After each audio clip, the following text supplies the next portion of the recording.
खासगी रुग्णालयात होणाऱ्या खर्चिक शस्त्रक्रिया ठाणे सिव्हिल रुग्णालयात यशस्वीरित्या पार पडली आहे.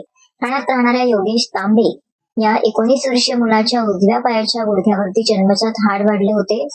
साधारण चालताना कोणताच त्रास झाला नव्हता, मात्र धावण्यासाठी थोडा त्रास व्हायचा. नुकत्याच झालेल्या एका स्पर्धा परीक्षेसाठी धावण्याच्या शर्यतीत वाढलेलं हाड कारणीभूत ठरलं आणि स्पर्धा परीक्षेतून माघार घ्यावी लागली. सर्वसामान्य कुटुंबातील योगेश याला खासगी रुग्णालयात खर्च परवडत नसल्याने ठाणे सिव्हिल रुग्णालयात शस्त्रक्रिया करण्याचे त्याच्या कुटुंबियांनी ठरवले. जिल्हा शल्यचिकित्सक डॉक्टर कैलास पवार आणि अतिरिक्त जिल्हा शल्यचिकित्सक डॉक्टर धीरज महागडे यांच्या मार्गदर्शनाखाली गुडघ्यावरील हाडाची शस्त्रक्रिया यशस्वी झाली असल्याची माहिती अस्थिव्यंग तज्ञ डॉक्टर विलास साळवे यांनी दिली आहे. योगेश यांच्या गुडघ्यावर साधारण 2.5 ते 3 इंच लांब जन्मापासून हाड वाढलेलं होतं, त्यामुळे काहीशी अवघड शस्त्रक्रिया करण्याचं आव्हान रुग्णालयासमोर होतं. प्रथम गुडघ्याचे सर्व रिपोर्ट तपासून नुकतीच 1 तासाची शस्त्रक्रिया करण्यात आली. अनावश्यक वाढलेले हाड काढल्यामुळे योगेश काही दिवसातच धावण्याचा सराव देखील करू शकणार आहे.